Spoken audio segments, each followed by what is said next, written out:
संभल में जो हुआ वो सबके सामने है। पुलिस के संरक्षण में निर्दोष लोगों की हत्या की गई, बुलडोजर द्वारा घरों को गिराने की घटनाएं आम हो गई हैं, खास तौर पर उत्तर प्रदेश में। माननीय श्री इकरा चौधरी जी।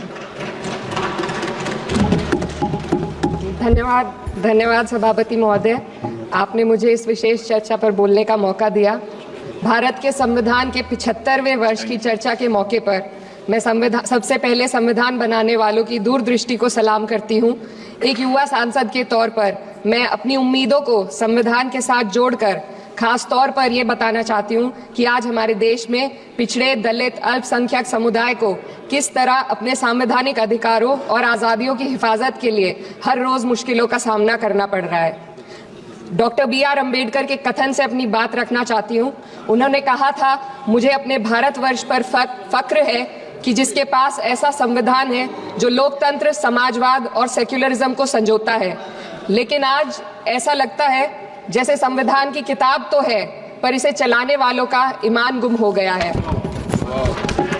आज हिंदुस्तान में हर वर्ग को किसी न किसी चुनौती का सामना करना पड़ रहा है, मगर अल्पसंख्यक खासतौर पर मुसलमानों पर जो कहर टूटा है वो किसी से छुपा नहीं है।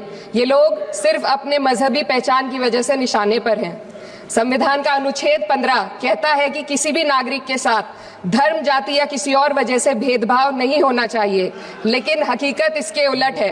हालात इस कदर बिगड़ चुके हैं कि hate speech, mob lynching, bulldozer द्वारा घरों को गिराने की घटनाएं आम हो गई हैं, खास तौर पर उत्तर प्रदेश में, जहां ऐसा लगता है जैसे कानून के नाम पर जंगल राज चल रहा हो। संभल में जो हुआ वो सबके सामने है।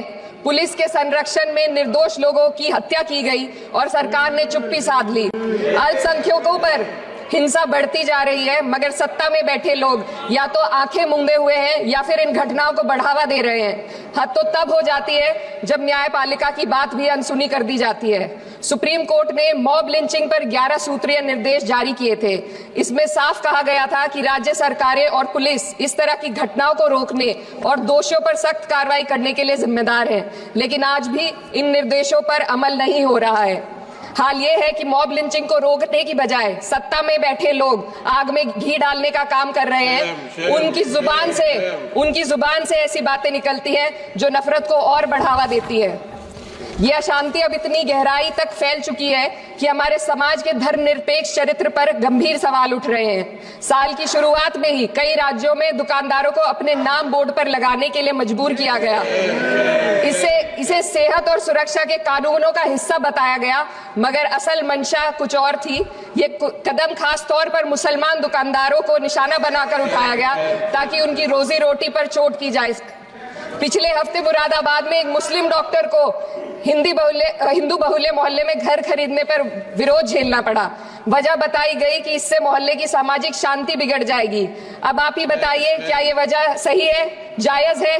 असल में ये छोटी बड़ी घटना इस बात का सबूत है कि सांप्रदायिकता को बढ़ावा देने वाले बयान और नीतियां हमारे समाज को अंदर से खोखला कर रही है। उत्तर प्रदेश में यति नरसिंहन ने बेहद घटिया बयान दिया, लेकिन सरकार इन बयानों पर कोई कार्रवाई नहीं कर रही। हेट स्पीच न केवल जनमानस के विचारों को प्रदूषित करती है, बल्कि इससे अब संवैधानिक पदों पर बैठे लोगों को भी प्रभावित कर दिया है। अभी हाल ही में माननीय उच्च न्यायालय इलाहाबाद के माननीय न्यायाधीश ने ऐसे बयान दिए जिसका संज्ञान खुद सुप्रीम कोर्ट को लेना पड़ा। संविधान के अनुच्छेद 29 और 30 ने अल्पसंख्यकों को उनके मजहबी और सांस्कृतिक हक दिए हैं ताकि वो अपनी पहचान को बचा सके और अपने संस्थान चला सके, लेकिन आज उन्हीं हकों पर हर तरफ से चोट की जा रही है। वक्फ जैसे बिल लाकर उनके धार्मिक अधिकारों को छीनने की कोशिश की जा रही है। आज अल्पसंख्यक समुदाय को संविधान द्वारा दिए गए अपने बुनियादी अधिकार पाने के लिए लंबी लड़ाई लड़नी पड़ रही है। ऐसे कई मामले अदालत ने न्याय देकर संविधान की रक्षा की है, लेकिन अदालती प्रक्रिया में जो समय लगता है उसकी वजह से देश के सामाजिक ताने बाने को भारी नुकसान उठाना पड़ता है। मिसाल के तौर पर इलाहाबाद हाई कोर्ट ने 2004 के मदरसा एक्ट को रद्द कर दिया था, जिससे मदरसों के संचालन पर सवाल उठे। हालांकि सुप्रीम कोर्ट ने बाद में इस फैसले को पलट दिया और एक्ट को वैध करार दिया, लेकिन इस प्रक्रिया में जो समय लगा उसने अल्पसंख्यकों को बेचैनी और संघर्ष के दौर में डाला है। इसी कड़ी में प्लेसेस ऑफ वर्शिप एक्ट 91 भी आता है और कई अन्य अधिकार, उन्हें भी इसी तरह अदालती लड़ाइयों में उलझाया जा रहा है। ये स्थिति न केवल अल्पसंख्यकों के अधिकारों की राह में रुकावट है, बल्कि justice delayed is justice denied जैसी कहावत को सिद्ध करती है। मैं इस सदन से दुनिया भर के अल्पसंख्यकों की आवाज उठाना चाहती हूँ, खास तौर पर हमारे पड़ोसी देश बांग्लादेश में अल्पसंख्यकों के साथ जो हो रहा है वे दिल को गहरे तक चोट पहुंचाने वाला है। उनकी जान माल की हत्या की जा रही है।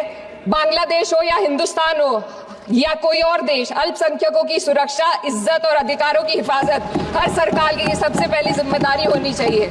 मैं इस सदन से अपने देश के अल्पसंख्यकों के साथ बांग्लादेश के पीड़ित अल्पसंख्यकों की आवाज को एक साथ उठाना चाहती हूँ। ये वक्त की पुकार है कि हम सब मिलकर ये सुनिश्चित करें कि किसी भी इंसान को उसकी पहचान या मजहब के कारण डरकर जीने पर मजबूर ना होना पड़े। जहाँ हक छीने जाते हैं वहाँ अमन खो जाता है। ये बात हर सरकार को समझनी चाहिए। अगर हम सच में अपने संविधान का सम्मान करना चाहते हैं तो हमें नफरत और भेदभाव को खत्म करना होगा। हमें ये दिखाना होगा कि ये मुल्क हर वर्ग, हर जाति, हर धर्म और हर समुदाय का है, और जब तक ऐसा नहीं होगा तब तक संविधान की आत्मा सिसकती रहेगी। सर, अपनी बात को खत्म करते हुए मैं एक शेर अर्ज करना चाहती हूँ। ये दाग दाग उजाला, ये शब गजीदा शहर, वो इंतजार था जिसका, ये वो शहर तो नहीं। लेकिन अगर इस सदन में बैठे हम सभी सदस्य ये ठान ले कि हमें संविधान के मूल्यों को लागू करना है और उसे लागू करने का प्रयास करें, तो वह सुबह जरूर आएगी जिसके